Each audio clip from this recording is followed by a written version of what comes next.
Assalamualaikum warahmatullahi wabarakatuh. Kami dari kelompok 5 akan mempresentasikan hasil diskusi kami, yaitu kasus bagian kelima, yaitu kasus capital budgeting, investasi dalam aktiva tetap, studi kasus pada PT Unilever. Baik, kami akan langsung mempresentasikan apa yang telah kami diskusikan. Yang pertama akan dijelaskan oleh Laras Novianti. Silakan. Iya, Assalamualaikum warahmatullahi wabarakatuh. Saya akan menjelaskan pada bagian latar belakang.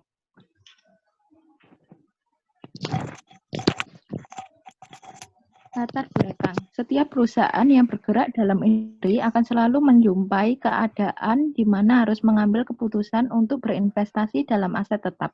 Apalagi untuk menghasilkan produk baru diharapkan berkualitas dan mampu bisa bersaing sehingga memerlukan aset tetap untuk berproduksi. Aset-aset tersebut bisa berupa mesin, gedung, kendaraan, serta sarana-prasarana pendukung lainnya. Ketika sudah digunakan dalam waktu yang lama, maka aset tersebut perlu diperbaiki atau diganti dan dilakukan penambahan aset.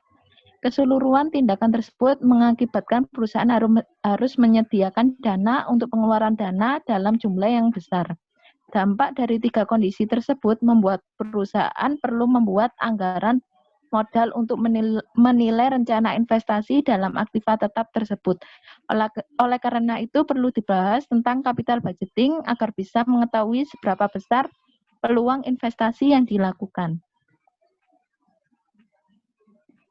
Deskripsi masalah, yaitu yang pertama, bagaimana kondisi kinerja keuangan perusahaan melalui analisis return on investment pada perusahaan pada tahun 2016 dan 2017 setelah 10 tahun mengambil alihan PT Ultra Jaya milik industri. Yang kedua, bagaimana kondisi kinerja keuangan perusahaan melalui analisis total asset turnover pada perusahaan pada tahun 2016 dan 2017 setelah 10 tahun pengambilan alihan PT Ultra Jaya milik industri.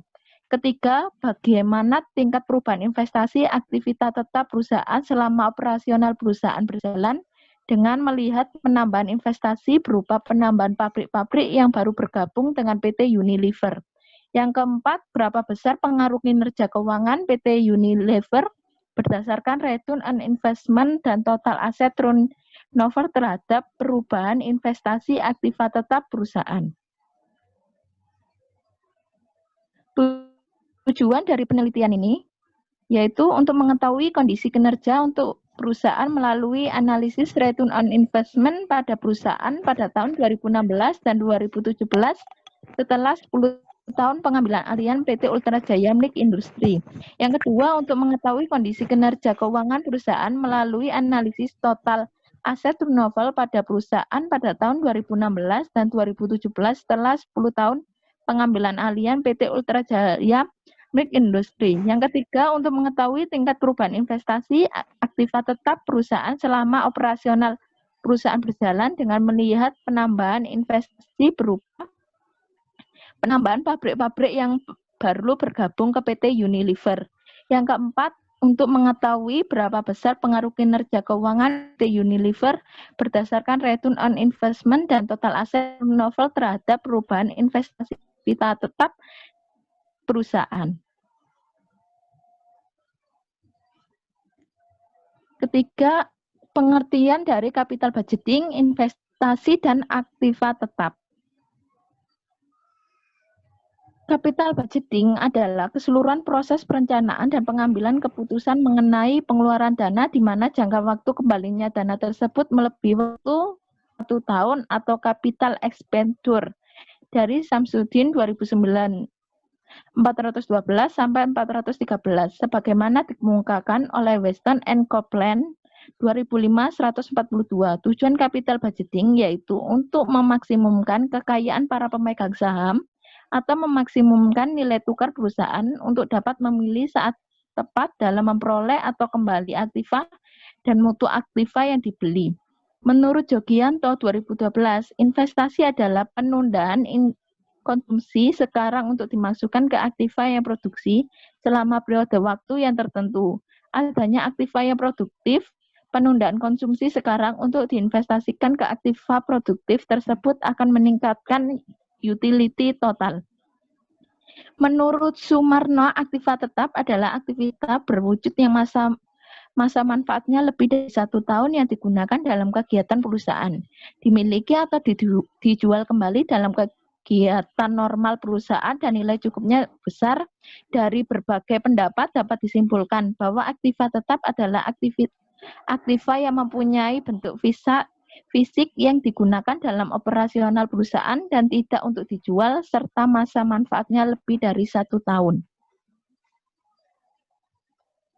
Penilaian investasi dengan teknik capital budgeting, yaitu menurut Samsudin 2011 ayat 438 sampai 463. Adapun teknik yang digunakan dalam perhitungan capital budgeting adalah sebagai berikut. Yang pertama yaitu average rate of return atau ARR.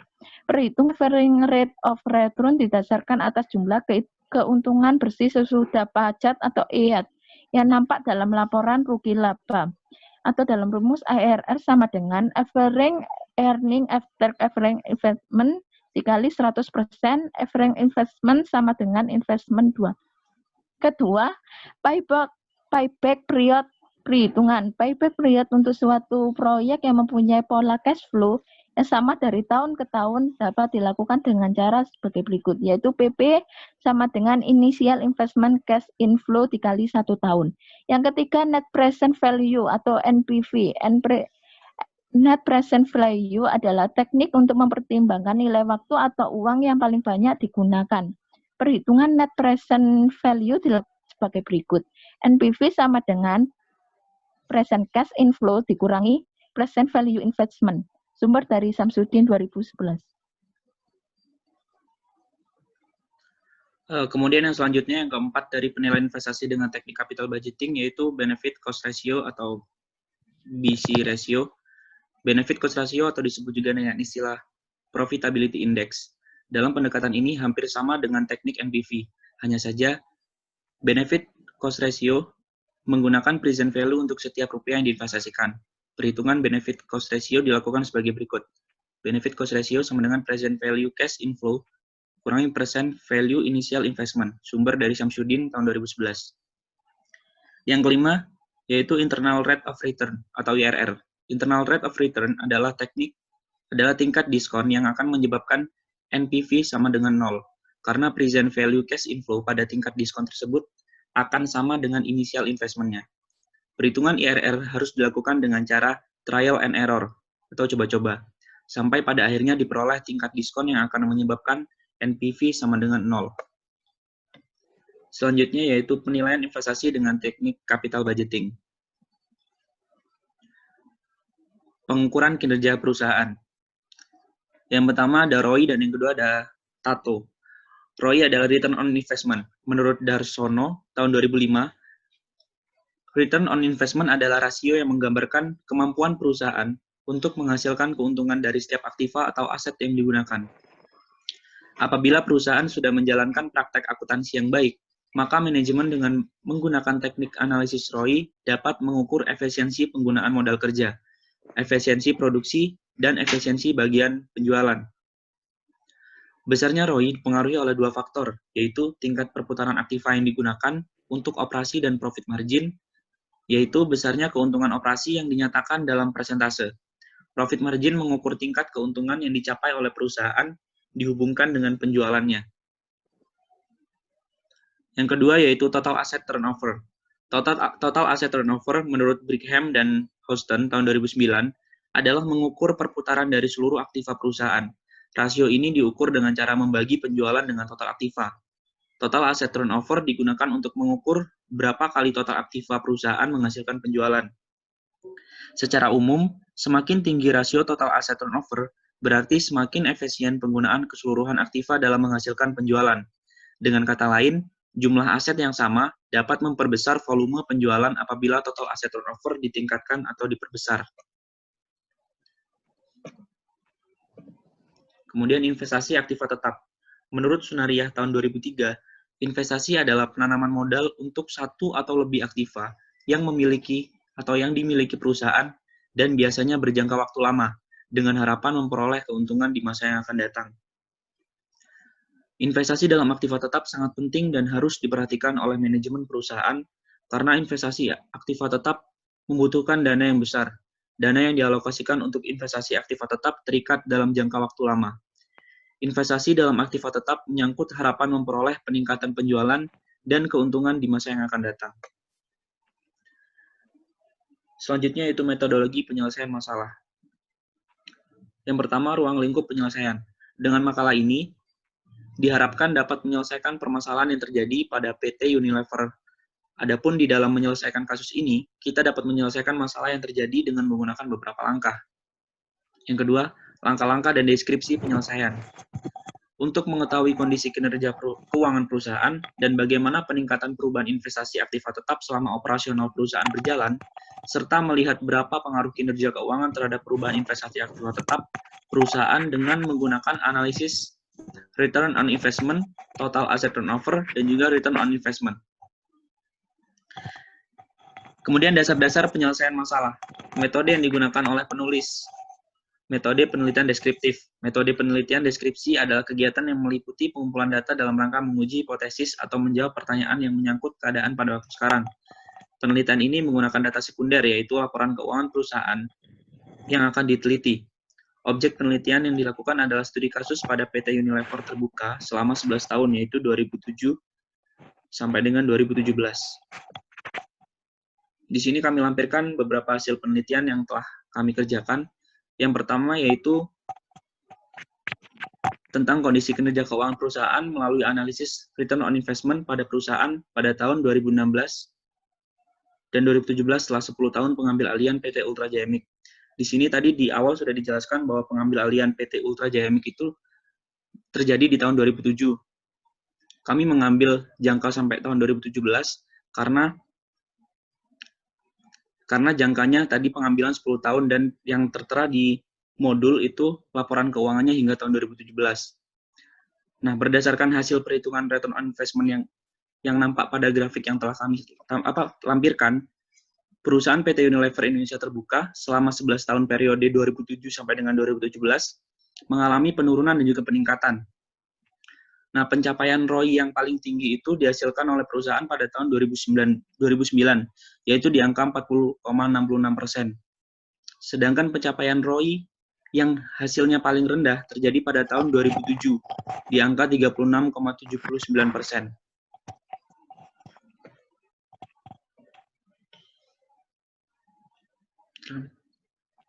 Selanjutnya, saya akan menjelaskan hasil penelitian nomor 2, yaitu bagaimana kondisi kinerja keuangan perusahaan melalui analisis total aset turnover pada perusahaan pada tahun 2016 dan 2017 setelah 10 tahun pengambilan alihan PT Ultra Jaya Milk Industry.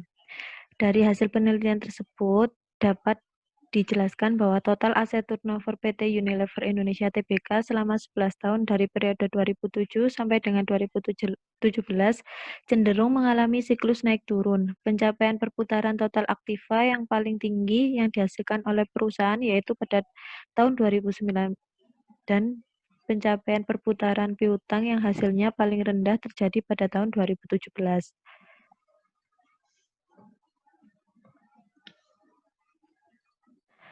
Hasil penelitian soal dari nomor 3, bagaimanakah tingkat perubahan investasi aktiva tetap perusahaan selama operasional perusahaan berjalan dengan melihat penambahan investasi berupa penambahan pabrik-pabrik yang baru bergabung dengan PT Unilever. Dari hasil penelitian tersebut, berdasarkan hasil perhitungan investasi aktiva tetap yang nampak pada grafik di atas, pada perusahaan PT Unilever Indonesia Tbk selama 11 tahun dari periode 2007 sampai dengan 2017 cenderung mengalami kenaikan. Hal ini karena perusahaan menginvestasikan atau membeli aktiva tetap setiap tahunnya. Investasi aktiva tetap yang paling tinggi yang dihasilkan oleh perusahaan yaitu pada tahun 2017 dan yang hasilnya paling rendah terjadi pada tahun 2007.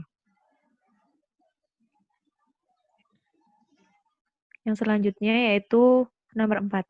Berapa besar pengaruh kinerja keuangan PT Unilever berdasarkan return on investment dan total asset turnover terhadap perubahan investasi aktiva tetap perusahaan? Berdasarkan tabel di atas, diperoleh koefisien korelasi yang diperoleh PT Unilever Indonesia Tbk sebesar 0,384. Artinya, hubungan antara return on investment dan total asset turnover mempunyai hubungan yang tidak kuat. Artinya, jika perusahaan mengeluarkan return on investment dan total asset turnover sebesar Rp1, maka akan dikembalikan oleh investasi aktiva tetap sebesar Rp0,384. Apabila koefisien korelasi dikuadratkan, 0,384 kuadrat sama dengan 0,147 atau 14,7%.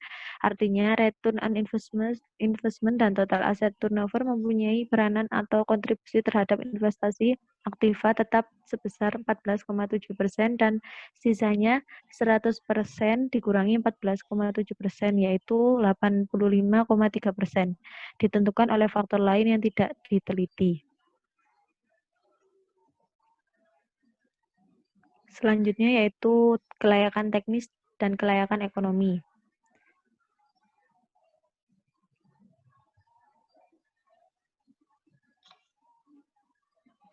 Kelayakan teknis. Dalam kasus capital budgeting dan investasi dan dalam aktiva tetap pada PT Unilever, analisa yang digunakan adalah analisa menggunakan return on investment dan total asset turnover dengan melihat beberapa besar pengaruh kinerja keuangan PT Unilever terhadap adanya perubahan investasi aktiva tetap total aktiva tetap perusahaan. Kelayakan ekonomi. Kelayakan ekonomi merupakan pelaku kasus capital budgeting dan investasi dalam aktiva tetap. Dalam melihat kondisi kinerja keuangan perusahaan dan bagaimana meningkatkan perubahan investasi aktiva tetap selama operasional perusahaan. Dilihat dari analisis ini, hubungan antara return on investment dan total asset turnover mempunyai hubungan yang tidak kuat. Artinya, jika perusahaan mengeluarkan return on investment dan total aset turnover sebesar Rp1, maka akan dikembalikan oleh investasi aktiva tetap sebesar Rp0,384. Apabila koefisien korelasi dikuadratkan, 0,384 kuadrat sama dengan 0,147 atau 14,7%. Artinya return on investment dan total asset turnover mempunyai peranan dan kontribusi terhadap investasi aktiva tetap sebesar 14,7% dan sisanya 100% dikurangi 14,7% yaitu 85,3%. Ditentukan oleh faktor lain yang tidak diteliti. Kesimpulan dari penelitian ini yaitu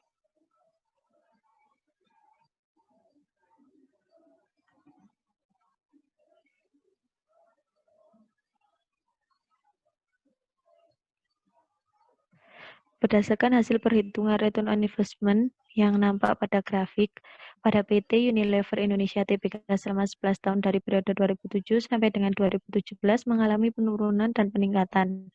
Pencapaian ROI yang paling tinggi dihasilkan oleh perusahaan yaitu pada tahun 2009 dan pencapaian ROI yang paling rendah terjadi pada 2007.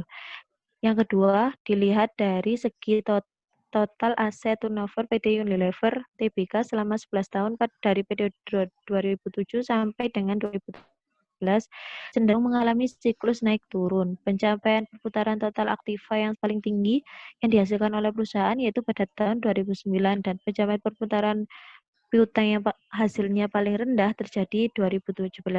Yang ketiga, perubahan investasi aktiva tetap perusahaan selama operasional perusahaan berjalan berdasarkan hasil perhitungan investasi aktiva tetap yang nampak pada grafik pada perusahaan PT Unilever Indonesia Tbk selama 11 tahun dari periode 2007 sampai dengan 2017 cenderung mengalami kenaikan. Hal ini karena perusahaan menginvestasikan atau membeli aktiva tetap setiap tahunnya. Investasi aktiva tetap yang paling tinggi yang dihasilkan oleh perusahaan yaitu pada tahun 2017 dan hasilnya yang paling rendah pada tahun 2007. Yang keempat, dilihat berapa besar pengaruh kinerja keuangan PT Unilever, ROI dan total aset turnover terhadap perubahan investasi aktiva tetap perusahaan dapat diperoleh koefisien korelasi yang diperoleh PT Unilever Tbk sebesar 0,384.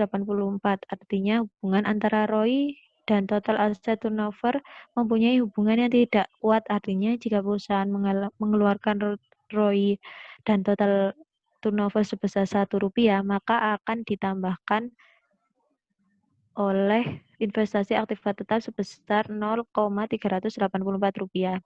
Apabila koefisien korelasi dikuadratkan 0,384 kuadrat, hasilnya itu 0,147 atau 14,7%. Artinya ROI dan total aset turnover mempunyai peranan atau kontribusi terhadap investasi aktiva tetap sebesar 14,7% dan sisanya yaitu 85,3% ditentukan oleh faktor lain yang tidak diteliti.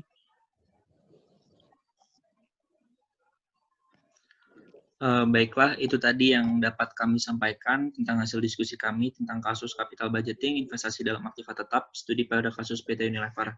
Kurang lebihnya kami dari kelompok 5, mohon maaf yang sebesar-besarnya. Wassalamualaikum warahmatullahi wabarakatuh.